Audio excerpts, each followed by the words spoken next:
Hello again, my name is Stephen Christian.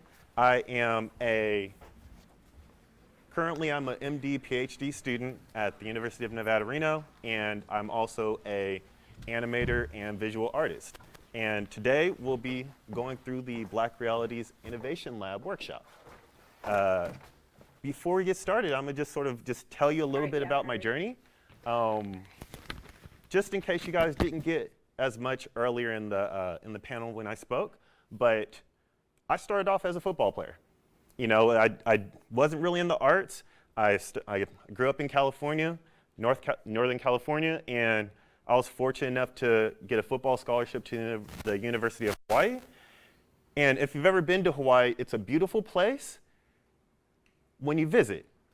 When you stay there, it's really interesting because you start to see sort of a lot of the different things that people sort of write about in terms of disparities and everything like that. And when you're playing football, it definitely wears on you. Unfortunately, I ended up having 2 hip surgeries, and so I was quite literally in a wheelchair just trying to figure out what life was about, right? But through that process, I was a big fan of the Boondocks. I love Static Shock. I love comics and cartoons, and it felt like this was sort of an opportunity to redefine like who I was. And so it was really a point of reflection in many ways. And so I picked up a pen. My Xbox got stolen as well, and so I really had a lot of time on my hands. And I just started putting pen to the paper. And like my work earlier and even now is as much a diary as it is a creative exploration. And so I was hard-headed. And for anybody that knows what hard-headed is, it's stubborn. And I decided to not have no be, a defining factor for me in my journey as an athlete. And so after 2 hip surgeries, I was like, I still got some time to play. I still got it. And so I ended up leaving Hawaii, going to Oregon State, and actually starting. And so it's 30-year-old Steve is like, maybe you should have taking a step back and reflect a little bit on like what your hips are going to look like in your 30s and 40s. But it was a defining moment for me, and it was by far the best decision that I could have made. Because at Oregon State, I was able to explore not only my creative pursuits, but also my athletic pursuits at the highest level possible.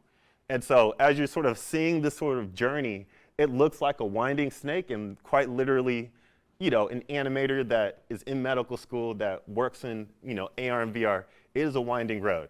And it's this image really reflects just my journey because, it's not a single path, and there's a lot of twists and turns in it. And that is what my experience has been like.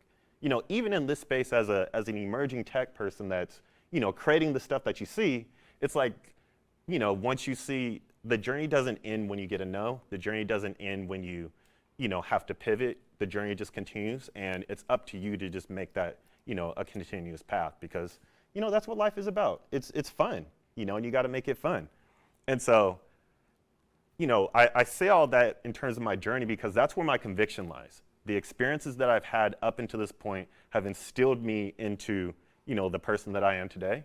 I want to address literacy rates. I want to address, disparities in technology. I want to address health issues, particularly within, the Black community, but in communities abroad, because people are hurting and people are looking for escapes. And us as artists and us as creators and just citizens of this country, it's up to us to, put our best foot forward to just make it easier and better for people, because that's what it's all about.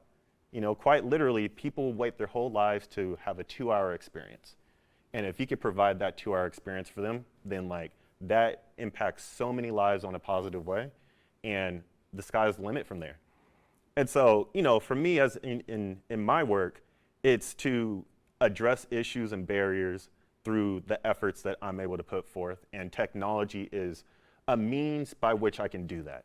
If the technology changes, my convictions aren't going to change. My approach will, though.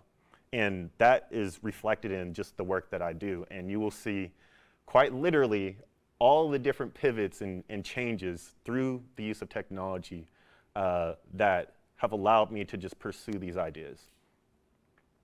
And so I must first sort of like lay the groundwork for like how my mind works, just so you have an idea of like why do all these random things just somehow just like fit together, because it really does feel, I'm told that it's a lot of random things that I'm doing, but because I'm doing it and because I'm able to explain it, it all makes sense when you see it.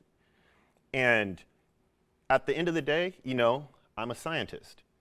Anybody that has inquiries, anybody that thinks critically, you're all scientists. You don't have to work in a lab, and quite frankly, like labs, quote unquote, are just, you know, branding for areas of exploration, right? That's what this is all, the Black Realities sort of workshop. It's an area for exploration that allows you to make mistakes, learn from those mistakes, and then build off of those mistakes with other things. And so, you know, this is my lab coat. And so, you know, just like everything else, right? Like going back to, you know, high school, going back to high school science class, you know, you start off with the hypothesis, then you figure out sort of the statement from that hypothesis so that you could go and experiment with that.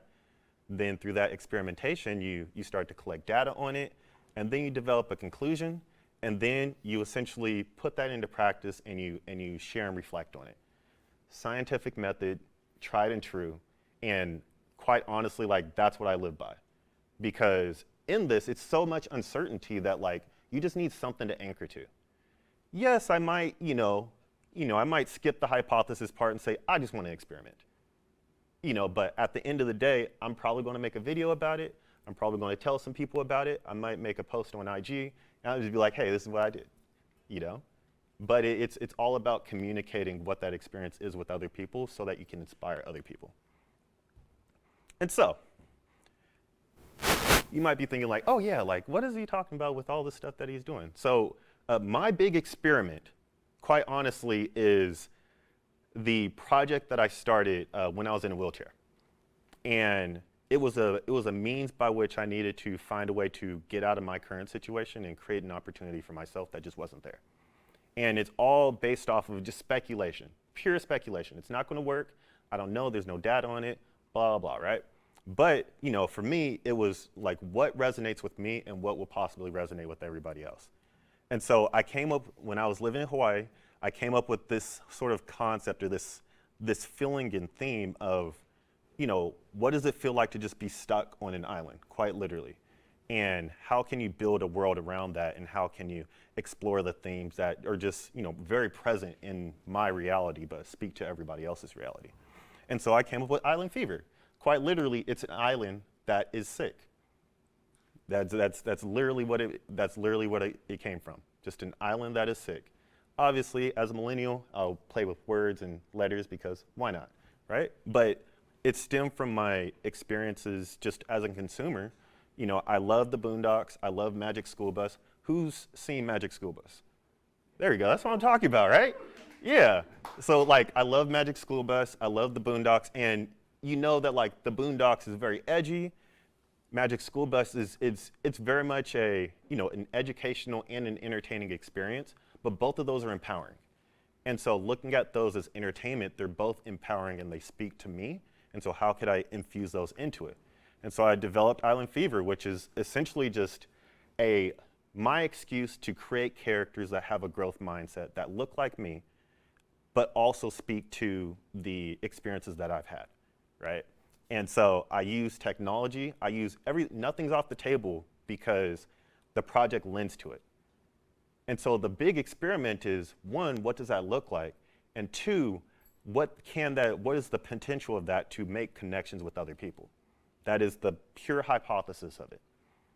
Does this work as an unapologetically Black story that is innovative in and of itself? Nobody knows. And so the first part was just, I need to find my voice. I don't know any of this stuff. I play football. I'm in a wheelchair. I did not take a writing course, but I just want to make some stuff. And so quite literally, I went to Borders Books. For those that don't know, it was like the big competitor to Barnes and Nobles. And in my opinion, it was better, but obviously numbers didn't work out, right? But I was able to get this writing for comics book. hands down, changed my life. Read it from cover to cover, probably the first book that I actually read cover to cover. And it walked me down what I needed to do to just get started. And mind you, this is the equivalent of like a 30-minute YouTube video, but like 10 years ago, right? You couldn't go on YouTube to just like watch like stuff back then, but you could go get a book. And so that's definitely what I did. And so what I did is I just put the pen to the paper, and the first 3 samples that I did, I was walking down the street, found out that the newspaper had an opening for a cartoonist. I took those same 3 samples that I had, just pen and paper, and I just submitted those. And then I get an email back that like, I was a cartoonist now. So I was like, oh crap, you know? I actually got to work now because they have weekly deadlines. And so like I literally spent week after week after week just getting better, getting published, getting better, getting published. And after a while, I just started to find my voice. It was then that I realized that, oh yeah, this is just a local paper. And so if I wanted to like send stuff to people, I would have to like quite literally scan it and send it to them. So I was like, okay, what if I just put my stuff that I would post in the newspaper, and I just put it online. I think at the moment I was like doing it on Tumblr, because like Tumblr was like a big webcomics thing. But then I started to branch out into, you know, IG and all that stuff. But it was really just like, the internet is vast. I have something that I'm working on that I'm sharing with people. I want to share it with as many people as possible. And so I became a webcomic artist. Same idea, same approach, just different medium, you know, at the time. Then I was like, oh, you know, I love animation. I really got into this for animation. So how do I make animated stuff? And that was just the next thing to do. 2D animation, 3D animation, same characters, same approach. Just had to spend a little bit more time and learn how to animate. And through the process of exploration, the first thing you do, it sucks. Second thing you do, it sucks, but it's better than the first thing. And by the 100th thing, it still might suck, but it's better than the last one. And that's really how you build off of it. I mean, at this point, I probably have like 300 to 400 different animated things that I've done. And it's, you know, I look at my stuff and I look back at it and be like, that wasn't that good. But it resonates with people. And sometimes it may have subreddits about it too. It's, you just never know. But, you know, one of the things that I found is that, you know, yes, we sort of sit behind screens and we do all these different things, but there are opportunities where you just go out into the world and you actually meet people that actually follow your work. And you often meet people that are like, hey, how can I just like get some of your work just to sort of have, because most people don't want to just be reliant on screens and the internet. And so I was like, after I made hundreds of comics, it's like, why don't I just package that into a book and just like get it into like a library or something, you know? And I just sort of threw that out there, and then I looked it up and I was like, oh, all you got to do is just find an ISBN number and like do some print on demand stuff. And so before you know it, chapters and chapters and chapters of books, or chapters and chapters and chapters of webcomics that I've had, they turned into books now. And so if you know, when we get a chance, you'll see 6 or 7 books out there. And that's quite literally, I was just like, oh, one day I have books, you know? And it was as wholesome, and like, you know, it sounds like I'm underselling that, but like, I really woke up one day and was like, I have books, and all I have to do is just print them. And then you find out how much it costs to print. You're like, oh, I could at least do one. And then, you know, and now I could go to conventions and people could buy the stuff. And it's just this, it's a downhill spiral after that. Like once you get bit by the bug, like you get bit by the bug and you want to keep it going. And so I mentioned conventions because, you know, that's been the biggest way for me to like connect with people that like follow my work, or even people that just like don't even know that my work exists, and I'm just standing there. And so they'll see books and they'll be like, hey, you know, I love these characters. Do you have stickers? Oh, just like, I mean, I could now.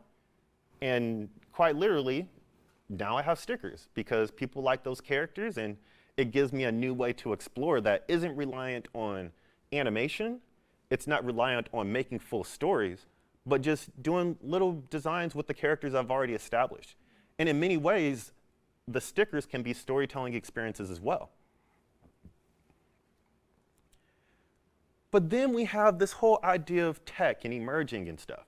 And for me, quite honestly, the only reason, and I will say the only reason that I wanted to get into adding more tech into things is because after a while, I've mentioned that I did newspapers, I have books, webcomics, I have animation, I have stickers. There's all these different branching points, and the IP in and of itself is the thing that's connecting it. But when I go to a convention and I say I'm an animator, I try to load stuff on the internet and we just have no internet connection in a convention. And so I'm telling people I'm an animator, but all they see is stickers and prints and books. And so to solve that problem, I was introduced to augmented reality quite literally to integrate the animation within the books that I have so that I'm not reliant on having a YouTube link in order to show that I'm an animator and share the animations. And so for me, it was a liberating moment where I was like, oh, I don't have to follow the grain. I don't have to do what this person does or this person does that has millions of followers. I could just do my own thing, and I could share my own thing with everybody else because in one way or another, I'm building my own platform. And so, yeah, they won't have internet, but I don't need internet if you just have the app, if you just have access to the stuff. And so for me, it opened up a whole new way of approaching creativity and storytelling, particularly with this project, because I didn't have to compromise with my idea. I didn't have to choose between whether I wanted to make it animated or make it a comic. I didn't have to try to find ways to make it make sense to people, because all I had to do was find ways to bridge the gaps between the things that I know resonated with people and resonated with me. And so from the demo, or from this, you guys will see in the demo, but quite literally, it's what does it look like for technology to be a storytelling device and not just a gimmick? And it goes beyond just the storytelling devices within the pages, but quite literally taking moments from the page and taking experiences from that page and allowing you to play within that world, but also remain in your world. And so in this example, it's, there's a scene in season 4 of Island Fever where the characters go on a hot air balloon ride. And so what does it look like for you to control where that hot air balloon goes? Just leaving it up to you and giving you the blueprint and then having you play around with it and then sharing it with everybody else. And so it's looking at how you bridge the gaps between something that is fictional and how do you make that more real for everybody else around you, without them even knowing that without them knowing that they would even like it, and just leaving it up to quote unquote the free market. And so one of the things that I've noticed when I started to integrate AR into stuff is that there are some technical barriers that hinder people having the best experience possible. Because I'm a firm believer that, with augmented reality, the root word of augmented reality is just augment. And that just means to layer on top. And so I spent some time just thinking about, okay, if I'm layering something on top, but it comes at the price of, removing something from the traditional experience, then in a way, is it really augmenting, or is it changing it in and of itself and creating something new? And so through a lot of trial and error and a lot of time, I realized that with an augmented book, it's very dependent on, one, you having the book and having that book experience, but you also have that very real experience of you have to have a screen and you have to have that sort of being the bypass for your ability to view it. So what that means is that everybody likes to, we're not all Shakespearean, right? We don't just hold books like this and then somehow twist, move our thumb and then turn the pages, right? We hold the book with both of our hands, we will turn the page with one hand, but we still have both of our hands occupied.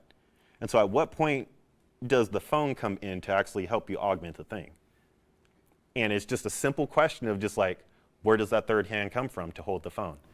And so with a lot of things that we've been exposed to, headsets and all that stuff, I realized that there just is no solution that allows me to have an augmented book experience that stays true to the definition of augmentation without taking away from that book experience. So I reached out to a bunch of different people and be like, hey, I know you make headsets and they're more expensive. Would you be interested in making this one? They all said no. And they all said, if you make one, let us know how it goes. And so I went on a journey for about 2 years, and I did that. And so the boxes that you see were essentially the solution that I had for that specific problem of how do you have a seamless experience for augmented reality. Thank you. But it doesn't stop there, right? Because we're talking about immersive storytelling in and of itself, and really staying true to the mission of telling stories and making broader connections with things with technology. And technology is, I feel like it gives, it's understood that like in order for things to be technology, they have to be plugged in. But the oldest form of technology is a book. And so looking at technology as a means to information, a means to some experience that goes beyond just being mundane. And that's when I started to explore, okay, you know, when we're looking at storytelling and we're looking at the things that are successful, everything has merch. From plushies to keychains to figurines, all that. And so, you know, just like I got bit by the publishing bug, I also got bit by the toy designer bug, and just sort of being able to look at what are these other options that we have for making a more immersive storytelling experience. And so quite literally, I was just like, you know, my main character, Roscoe, he has a friend named Vanessa. What does it look like for them to be your best friends? And with your best friends, you always tell them your secrets, right? And so I created a USB that quite literally is, you plug their head into the computer, you can upload files to their head, and then you could take them around with you. And it's very discreet because it's just a little figurine that has a keychain in it. Most people don't know that it's actually a USB device. And so I get a real kick out of saying they're your best friends that hold your deepest and darkest secrets, and nobody would ever know. The story writes itself, right? And then going on to the plushies, it was just a matter of my main character, Roscoe, he has a plushie. Like, he has a stuffed animal that he walks around with. And so what does it look like for other people to have that same stuffed animal? And just making those connections between the characters and have it just play out. And when people see it, it just makes sense, right? It's a cute plushie. People want it. You just know that it's also the main character's, favorite plushie as well. And so you just have those connections automatically. And then obviously, we got merch, we got apparel. I will say that I know as an artist, I'm pretty sure a lot of artists that are watching this that, do art on IG and all that, you probably get from every other clothing line that your friend has to uncle, cousin, all types of stuff. Everybody wants logo designs, everybody wants album covers, all that. And so I was like, if I'm going to create that stuff for other people, what does it look like for me to create it for myself? And so quite literally, I was just like, I just want to just make an augmented shirt. Something that bridges the gaps between, what I would normally do for other people, but also making it immersive for other people to be included in. And so quite literally, when somebody puts on the shirt, you shine the phone on it, they're literally in the experience. You can't have the experience without them being into it. And so what does that look like in terms of an extension from the story? And how do you have that broader, that more immersive connection to the story and the characters? You're quite literally the reason why the thing is augmenting, because you're wearing that shirt. And so it's just a powerful concept to just have, just because it's like, who thinks about that, right? Like, who thinks about that? But when you see it, it makes sense and people want to be a part of it. And then also, there's this whole concept of packaging, how cardboard and plastic is destroying our world, right? It's whenever you get a little tiny thing, but it comes in this huge box, you'd be like, dang, we could have did better, right? And so looking at, okay, if people buy my stuff and people want to buy more of my stuff, how can I make it to where the packaging in and of itself, the whole experience is something that is memorable and something that should last longer than just like you open it, rip it open, and then you throw it away. And so I looked at the concept of what does it look like to have packaging as collector's items, something that has an augmented element too, that I have the ability to change at a dime so that it increases the value of the stuff that you're getting.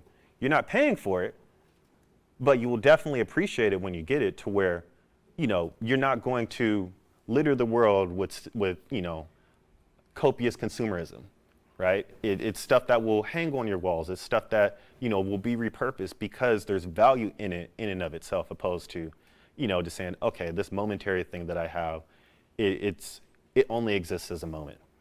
And so looking at what those experiences can be so that people will be encouraged to keep it. And that's something that adds extra value to the people that you create for. And I think that's the most important thing about it is, as an artist and with this project, it's like, how can I add value to people's lives that go beyond just watching a video, goes beyond reading a book, but still speak to the things that I want to see in the world. And obviously, when it comes to art and immersive art in and of itself, you have the books, you have the plushies, you have all that stuff, but there's a buy-in. You have to get something in order to continue that inspiration. If you don't see me in person, it's very rare that you're going to have any of my stuff. So I started to think, like, what are the things that people have? And so if somebody follows me, if somebody follows my work, if somebody knows of the stuff that I do, how can they still be included in the work that I do without being reliant on a YouTube link or being on IG? And so I just thought about this idea, like, what does everybody probably have? Money. You need money, right? Like, you gotta pay bills, right? And so what does it look like to augment the things in your pocket so that when somebody says, oh yeah, I just saw this artist, he does this great stuff, he does 2D, 3D animation, he does AR, and he has this app. It's like when people download the app and they don't have any of the stuff around them, it's like they'll probably at least have $1. And so how can I create an experience for them that encourages them to explore the stuff that they have around them and be the conduit for that exploration? And then also be the inspiration for people to say, like, oh, all I need is $1. That's it. All you need is $1. And so I say all this in terms of a journey of, we talked about all these different forms of technology that I use, but we didn't talk about technology specifically. The things that I use and what my approach is, because the technology, the specific tools are not the things that get you to your goal. They're just a means and an end. If you wake up one morning and a new tool comes out, then that's the tool. If there's a tool that resurfaces, then that's the tool. The biggest tool that you use is Microsoft Word, then that's the tool that you use. I will say that my biggest tool, my biggest piece of technology that I sort of live by is Note. Like, OneNote is by far the biggest thing because that is how I can get my ideas out. And I won't forget them. If I forget it, it doesn't get made. And so for me, the biggest tool for me is just being able to just write something down so I don't forget it. But if you just so happen to have yourself a graphics card, a beefy graphics card that you probably spent most of your savings on, it affords you the ability to streamline your process, and it affords you the ability to do things that would otherwise take time, right? So we have the dreaded AI in the middle, right? And AI is AI, right? AI is AI. If you go to any doctor's office, they're using AI. So it's sort of like a little medical school sort of thing to let you guys know. It's like AI is around you. And so it's a matter for me as an artist, as a creator, that lives the experience and is impacted by all these things. You can't run away from it.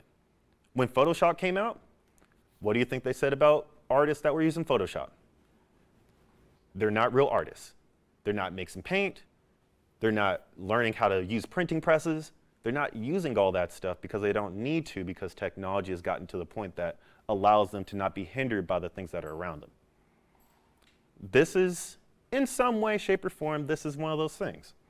I could take a sketch, I could fine-tune that sketch, I could develop a style off of it, and then I could work with models, and I could work with, my graphics card that I paid a lot of money for, and I could streamline that process. Is it going to work? Is the first render, is the first thing always going to be good? No. But it's going to take something that it would normally take me weeks to do, and it could streamline that to maybe a day. And so as a medical student, I could use that day. And so looking at AI as a means to an end, mind you, it's a means to an end. It's not going to replace you, but it will help you be more efficient so that maybe you might just want to go see a movie. But you have 40 hours of work, and you got to squeeze that into a weekend. And so being able to utilize technology to regain some of the most valuable things, which is time, to further build connections and do all that stuff, that's how I use it. And when I'm really excited about my next book, because I've always wanted to create fully colored books that are fully rendered, but it's too resource heavy for me.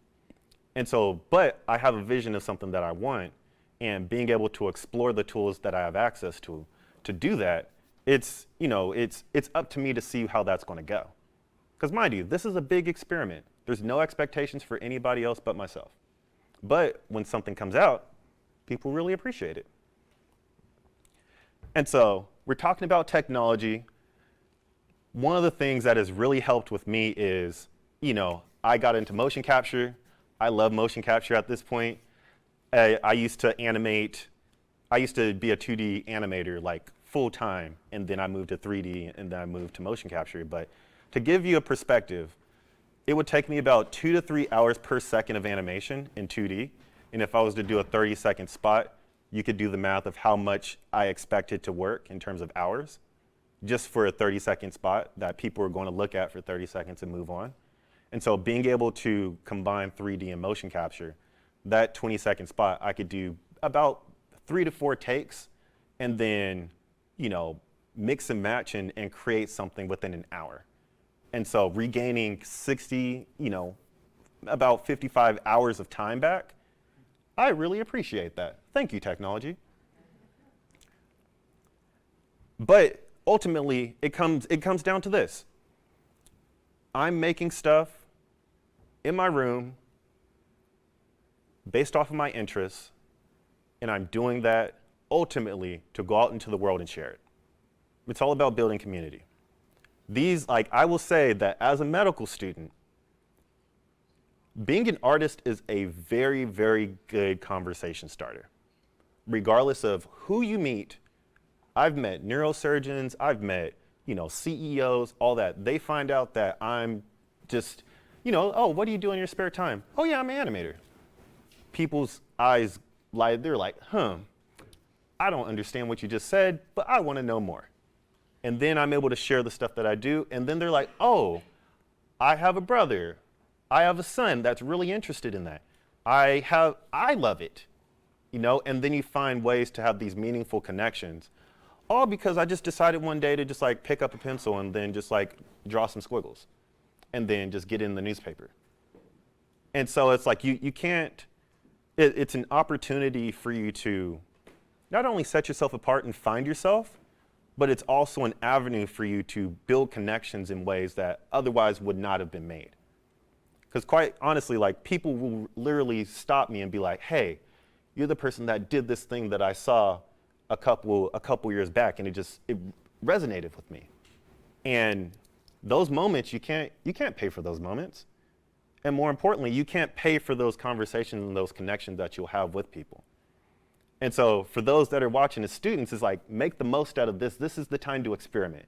This is the time to explore, because the stuff that you explore now are going to pay off as long as you're essentially hard-headed. And so I say all that to sort of introduce the Black Realities Lab and the immersive tech lab that we're going to be having.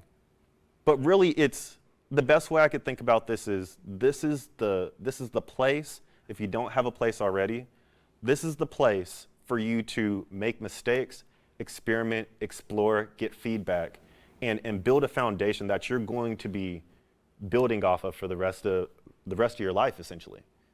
Because I know, yeah, people want to make money and people want to get to work. Don't worry, you will have the rest of your life to work. That's like God's honest truth. Like, you will have the rest of your life to work. If you have parents that are like my parents' age, they're in like their 60s and stuff like that. Ask them what they see their next career being, and they will likely give you an answer, because people that are retiring now are looking to just not retire and just vacation. They're looking to just like do something different. And so right now it's like, if you were to ask me, in my 60s, what I plan on doing, I'm probably going to be telling you that I'll be making cartoons, because people just like making cartoons. Like, it's fun. You can't discount it. And so before we get into the demo, just to sort of recap, we talked about just what does it look like for an idea to transcend mediums? Because it all just started with an idea. Albeit there was a little bit of trauma associated with the idea, but it started with an idea, and it went from medium to medium to medium, quite literally newspapers all the way to augmented reality apps and plushies in between. And so, through that process, it's a means to an end. It's not the final step, it's just a means to an end. Maybe I'll wake up one day, like quite literally with the shirt, I woke up one day and was like, I have a perfect idea. And then I made a shirt.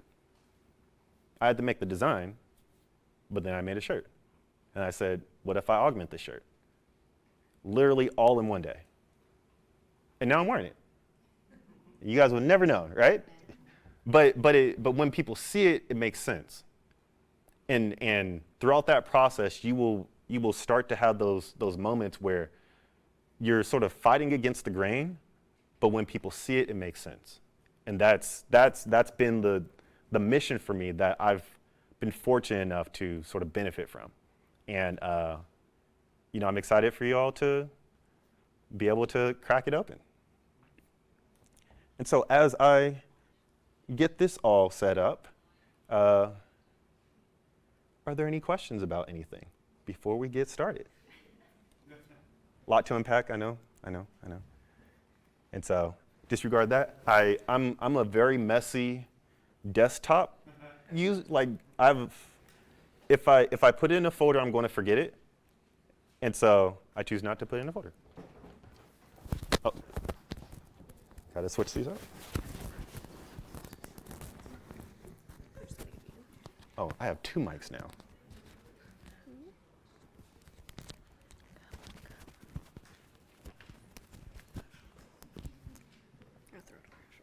Yeah, that works too.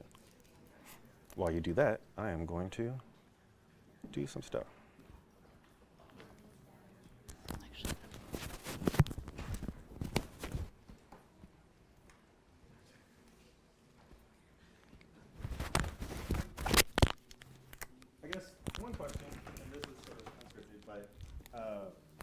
Would you like me to walk you through the app from beginning to end, or would you like me to just go straight into it? Straight into it? Okay. So you guys are good, right? You guys are good? Okay. 10 minutes? Oh yeah, I'm good.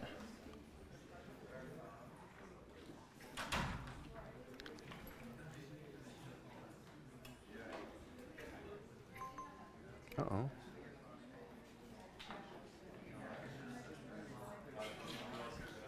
Okay, there you go.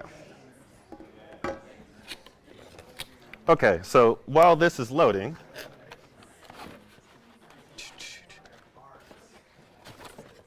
so in the box, you will see a couple of things. One, you'll see the headset. You will also see this like little rolled up thing. This is foam. It's an adhesive foam, and you essentially, if you put it on, normally you will have like, you might have like an imprint of cardboard because it's kind of rough. But if you want to make the experience a little bit more comfortable, you could essentially roll out the foam like so, and there's an adhesive on the back. And you would essentially want to start off on the inside of the bridge, and you can put the adhesive foam around the bridge or the edges of them. And so essentially, you want to just put it around the edge so that it makes it a little more comfortable. And trust me, like it doesn't seem like a lot, but this little piece of foam, it definitely feels, it's like, whoa, this is a pillow.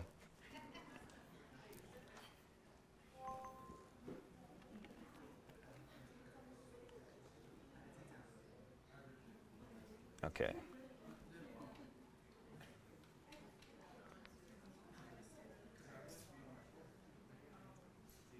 Okay, what happened?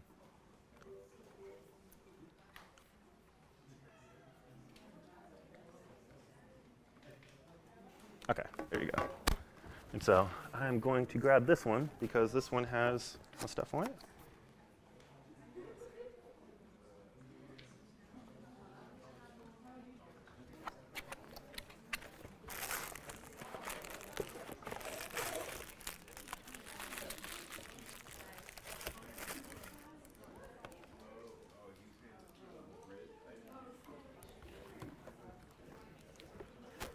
I'll do that right there. Boom. Boom. Ooh, got some money.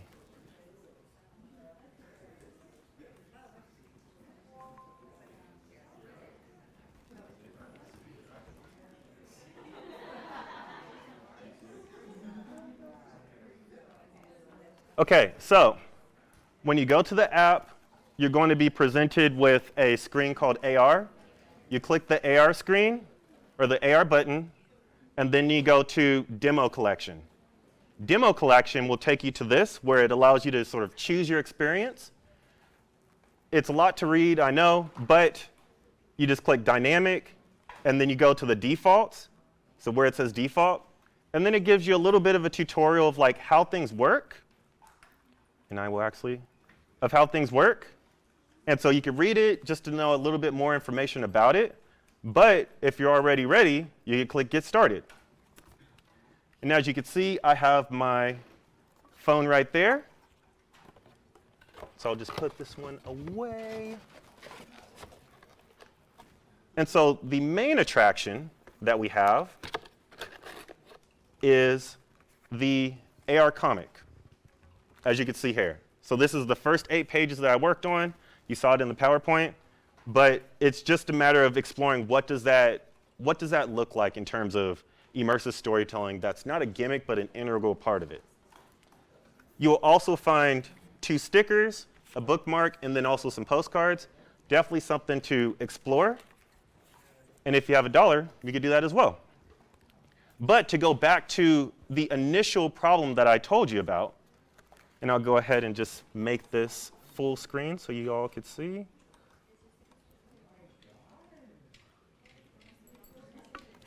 So the problem that I mentioned was when you have a book and you have an AR device like a phone, you're essentially dealing with the reality that, okay, I have this and I could do cool stuff with it. It shows up and it works, but I also have to try to find a way to turn the page.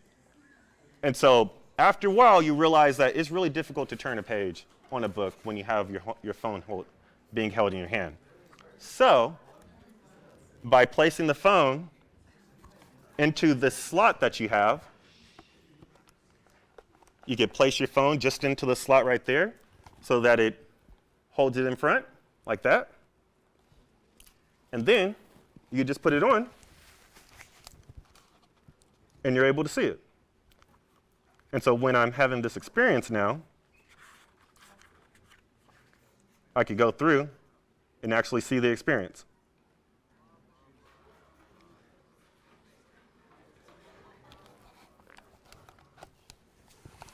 like that.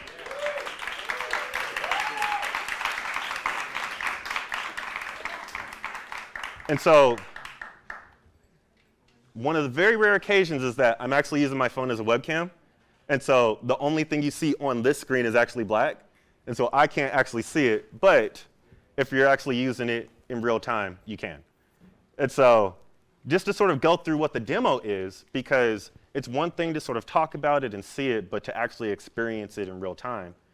You know, quite literally, you shine your phone on it, and you're able to explore the whole scene and the environment of the actual story. And so one of the little Easter eggs is that when I made this page, this was quite literally what my dorm room looked like. And so this is like a time capsule for me, very much like it is a diary piece. And so as you're going through the pages, you're seeing all these different Easter eggs of the experience that make sense. Like, I'm a big fan of Mortal Kombat. You probably can see those references right there. You could see that he's probably playing a game. If you go back, you could see that he's actually a button masher. And so being able to explore that, and then also be able to look at he's walking down the street. And so the environments and all the stuff that you see that you sort of take for granted when you're looking at animation, and being able to revisit that as a comic book experience or just an experience in a book, it just changes the way that it changes the relationship that you can have with the book, to where everything is dynamic, everything comes to life. And when you see it, it makes sense. And so the best way that I could describe really the thing that I'm holding in my hand that you get to experience is, what does it look like to hold your favorite animated show?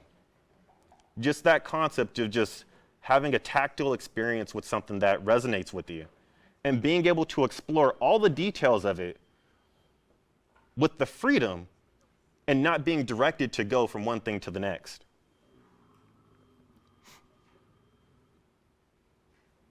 And so you could see, oh yeah, who's in the back? You know, what's on the desk right there? Being able to have these different things with this experience is it's just something that just doesn't happen very often. And so as an animator, it's liberating for me, because when I'm working on comics, they're just storyboards for animations to me. And so what if I could add a dancing scene and actually show the dancing scene in opposed to just referencing it? And what if there's all these other edgy elements that happen that you're like, oh wow, this is just crazy? And then more importantly, what if you're able to seamlessly have the animations integrate to it within a page that makes sense? And so you're able to follow the page of a comic that is often dynamic, and then integrate the animations into it that makes it feel seamless, as if it's part of the same thing. And more importantly, you're able to redefine what those experiences are. And as we say,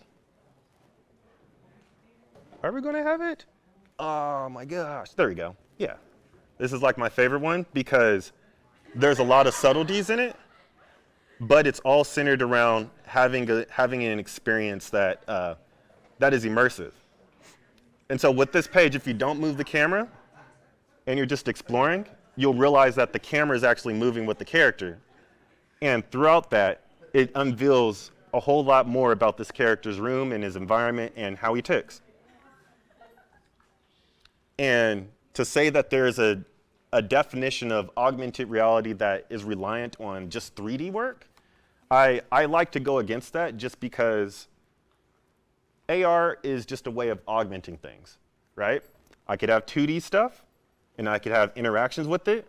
If I want to have 3D stuff, if I want to have just button interactions, you could do that.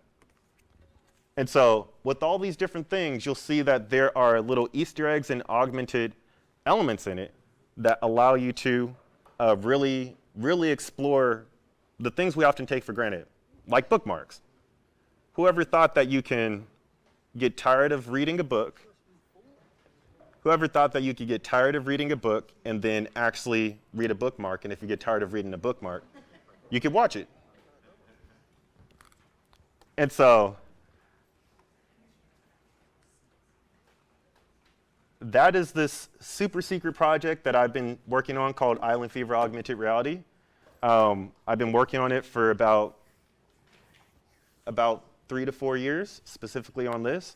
And you're the first to sort of be able to experience it in all its realness. And I really appreciate it. And thank you.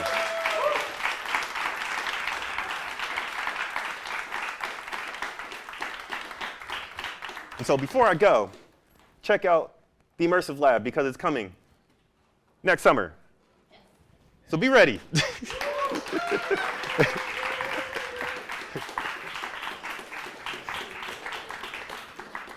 Insane. Branding.